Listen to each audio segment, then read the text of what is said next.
Hey YouTube, it's Kelly K, and today I'm going to be giving you 3 new ways to creatively flex on your haters. The first way to creatively flex on your haters is to go back to school. Go back to school on a scholarship. Don't go back to school unless you have somebody else paying for it. You should not be paying for your education. And I believe that wholeheartedly. If you're in school, somebody else should be paying for you to be in school because essentially you are going to use that knowledge to better the world. And also, I hate this conception that people go to universities just to find a job. You should not go to college just to find a job. Like, that's very low level thinking. You should always be thinking from a boss mindset. I am not in school right now. I'm getting my doctorate right now. I am not getting my PhD because I hope to find a job. No. And the university is the perfect environment for you to connect with individuals who you may not have in the real world. For example, in my PhD program, it's a very small program. So there's maybe like 10 of us in my cohort. And it's me, and there is one older black lady. She's in her 60s or 70s. And then I have a girl from China, a girl from South Korea. I have a white guy from the States. He's queer. A Nigerian classmate, and he's in his 40s or 50s.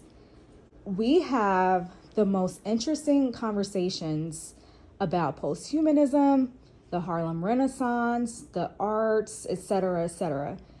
And in the real world, and I realized this when I was on break, in the real world, people do not have conversations like that.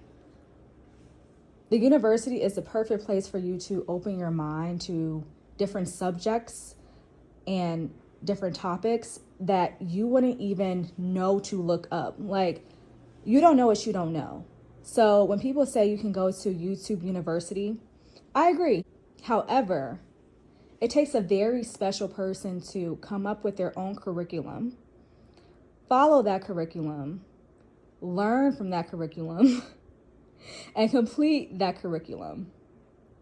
There are very few people who are like, okay, from August to September, I'm going to learn about the Bauhaus movement. In the first week, I'm going to learn about the history behind it. The second week, I'm going to learn how they construct different architectures. The third week, I'm going to do this. The fourth week, I'm going to do that. And then in September, I'm going to learn marketing strategies because all of this information is going to help me build my interior design business, for example.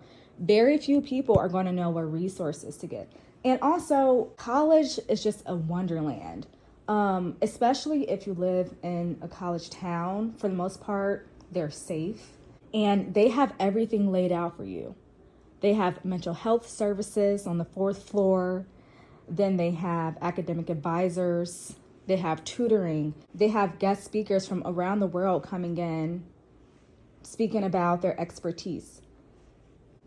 They have the gym. They have free fitness classes.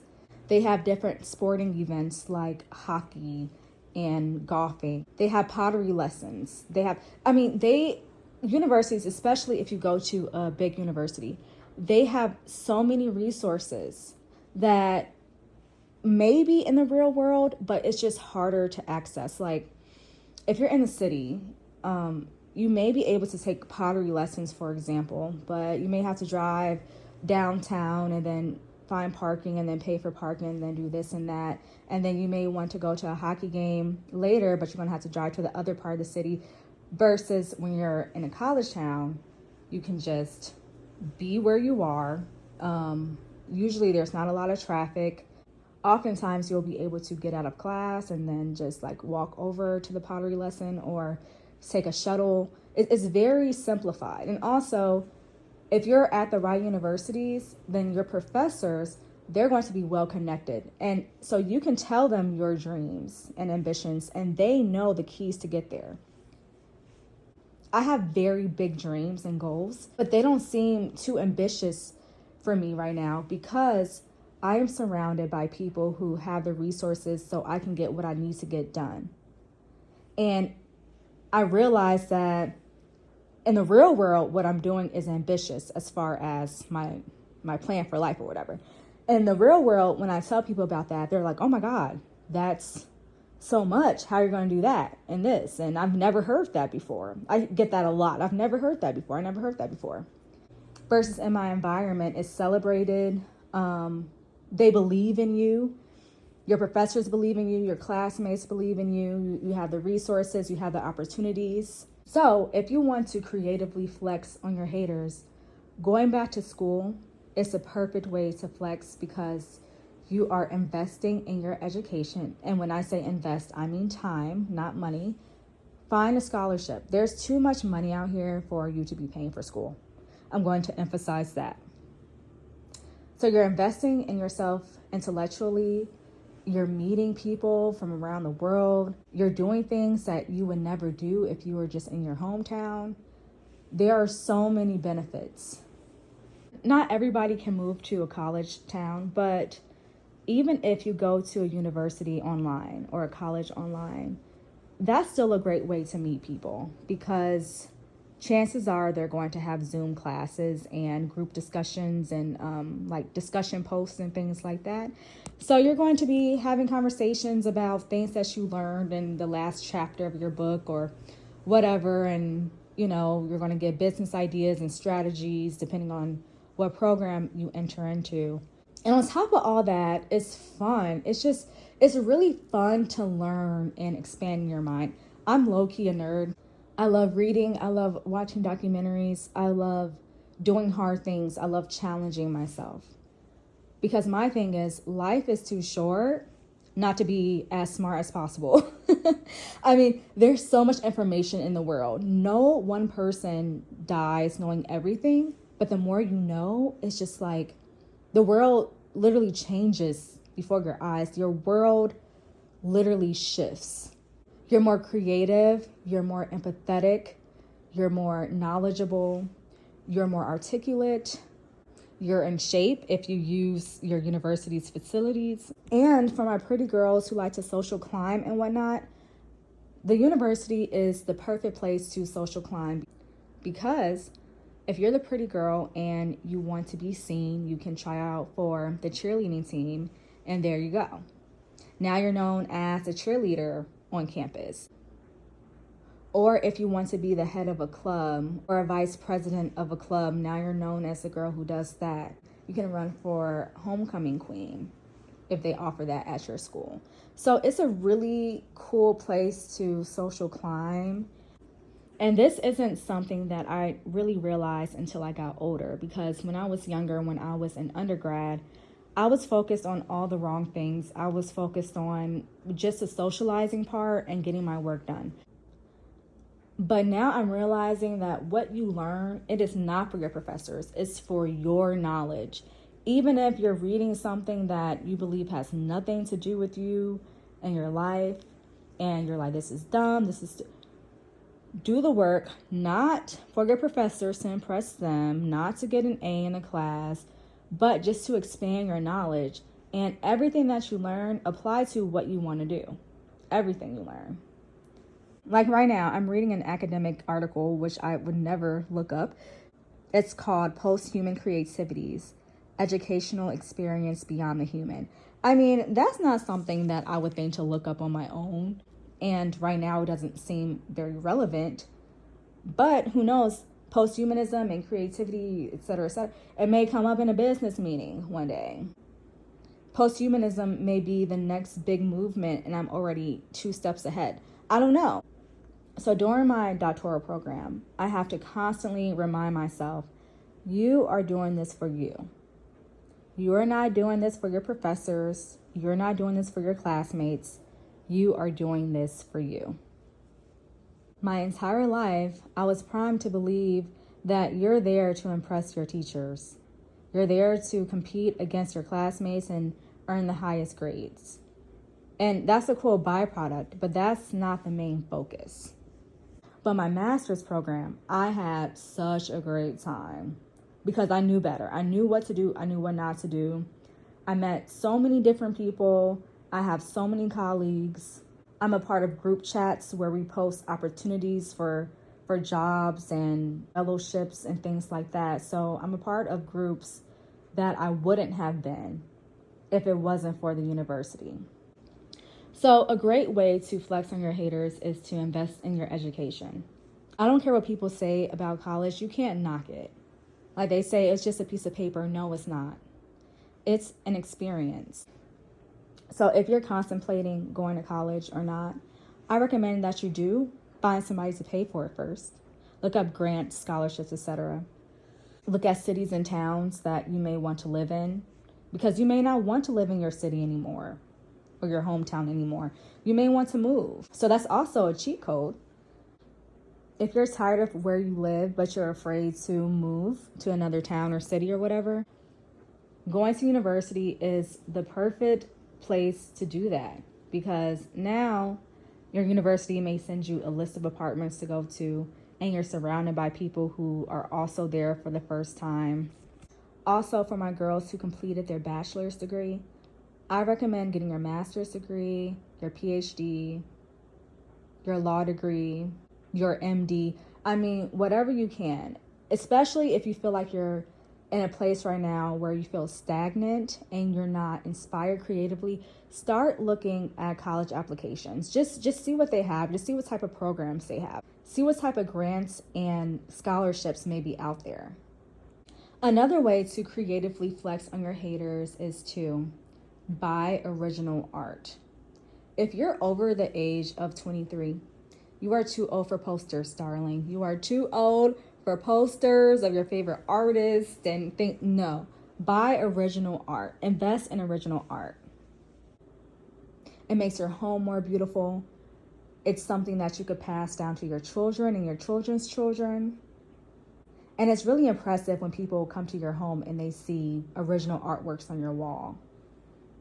They automatically think that you're wealthy and all of these different stereotypes when you have just simple pieces of art on your wall. And it doesn't have to be expensive. You don't have to go to an art gallery. You can go to art shows. Like I know that there's one show called the Black Boy Art Show or something.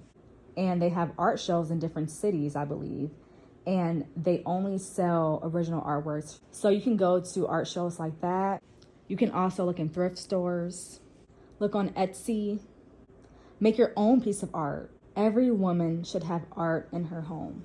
Every time people come over my apartment for the first time, they look at me differently because my home, number one, is clean. I keep my home clean and organized whenever possible. Like right now, it's not very organized because I'm doing laundry.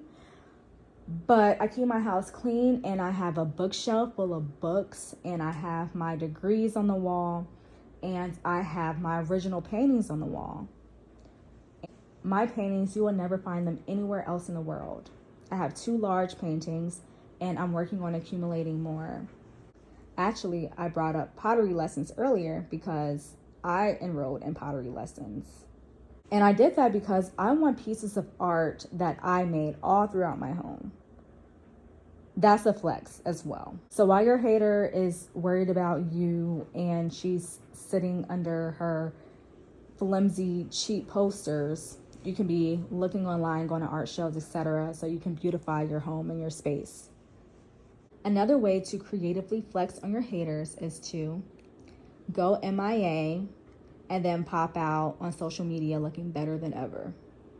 There is no better flex than that. I do that often. I'll go a few weeks, a few months, not really posting on social media. And during that time, I am working out, I'm eating healthy, I'm doing all of the things that I need to do to glow up, to level up. And then I post a cute picture on social media, on Facebook, on Instagram, etc. So I can be like, yes, I'm still cute. Actually, I'm cuter than I was before. Honestly, I don't like posting when I'm working out on my Instagram story, for example, because it's none of their business. And also the evil eye is very real. So when I work out, I never post it online. Really, it should be a secret how you lost weight. It should be like, why does she look so good? What has she been doing? Don't show them your hard work. They don't need to see the process. They just need to see the end product. Seeing the process takes the mystique out of your hard work. So don't post yourself working out. Don't post your salads. Don't post your smoothie recipes. That's none of their business. Just do what you need to do and pop out looking better than ever. I recently did that. I posted myself for the first time in a few weeks or months, and I've dropped some weight since then, and I'm still growing. But I posted myself and I got so many heart eyes, etc., etc. But anyway, one thing I was thinking about, actually, my guy friend, he was like, "Oh, I bet your exes are mad now, whatever." And I was thinking, and I told him, I said, "Yeah, they would be mad if they were actually on my social media because I block my exes. It's like, you don't need to take space up in my life anymore. We're over, we're through. I don't need to see what you're doing. You don't need to see what I'm doing."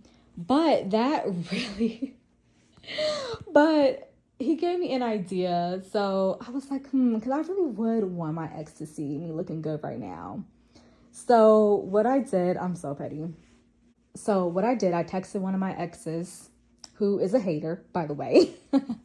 I texted one of my exes and I said, "Hey, long time no see. How's it been going? I really don't care."